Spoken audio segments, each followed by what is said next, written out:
My name is Isabel Bushell and I'm a teacher at Doha College in Qatar. I've been here more than 6 years now and I really enjoy it here. Yeah, they think it's very far removed from the Western world, and also they think that when they hear the word Qatar they just think terrorists. So when I got a job here my dad was like, terrorists, you can't go, it's terrorists. But actually it's the most safe country I've ever been in. It's much safer than London. But yes, it's far, and actually apart from one of my sisters, none of my other family members have visited me here because there's such a bad perception of Qatar, especially when you look at the media. Like when there was a blockade and they said there was riots on the streets and no food, everything gets exaggerated. It's a man-heavy country, but it doesn't mean that women don't have just as much power and influence in the country, especially in the expat workforce. And another myth is that there's not enough food here. For some reason people think that we're in the desert and it's very limited, but actually we have the best restaurants in the world here. In terms of like do's and don'ts, do be polite, sociable, be careful about PDA, personal displays of affection, because they are very modest here. They don't hold hands or anything in public, even among married couples. Dress conservatively and modestly, like make sure you always cover your knees and shoulders, which most people do, and don't wear like a sausage suit, like really tight fitting clothes, which most people don't do anyway. And just being Ramadan, very respectful of the fact that everyone's fasting and you also can't eat or drink in public. People can eat and drink, and you can eat and drink in your house, and there's always toilets. Normally I do eat and drink less actually during Ramadan, just because I don't have as much time in work to go in a private area. So I've actually got into sport whilst being here. I do a lot of cycling, running, swimming with Tri Club Doha, and also I do Evo Fit, so outdoor boot camps.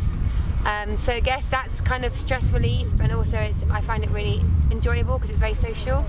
I've done dragon boating in the past and other competitions because the country is quite conscious of their health, or trying to be, so they're trying to introduce a lot more sporting opportunities. And we're right by the sea, like the paddle boarding, kayaking, so lovely. Also I do a lot of eating and drinking coffee with my friends, so we love going out for a nice meal, and so there's lots of lovely restaurants here.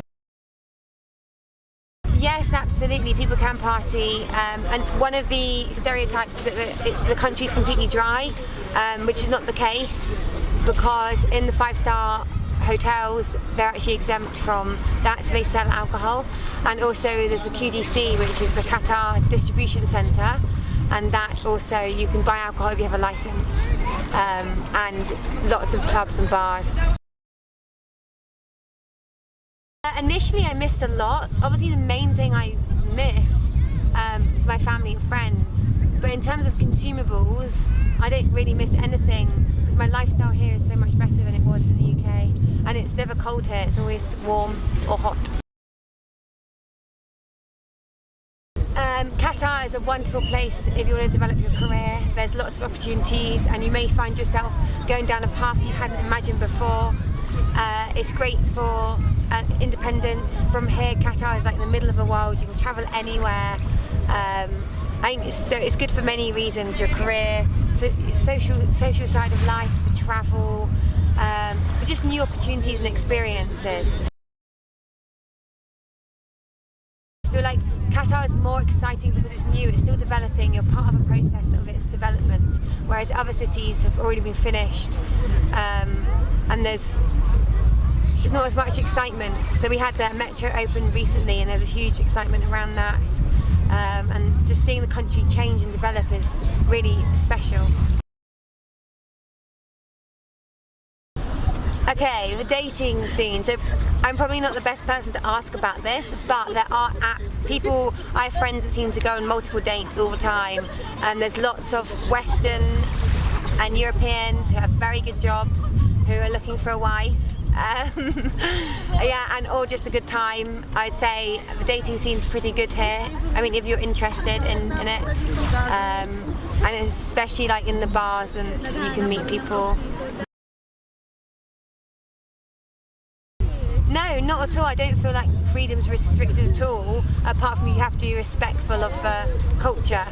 But in terms of when you go to places, you can wear as little as you want, as long as on the way you're covered. And I mean, a lot of people live with their boyfriends here, or their girlfriends, even though it's not advised, but they kind of turn a blind eye to it. The funny thing is I speak English. Obviously, it's my first and my native language, and most people here it's their second language. So sometimes I talk very quickly, so people don't actually understand me. Most likely Uber drivers who have no idea what I'm saying and just go, "Okay, mum." So no language barriers for me, because I tend to understand everybody, because everyone speaks English here. But I'm very fortunate for that.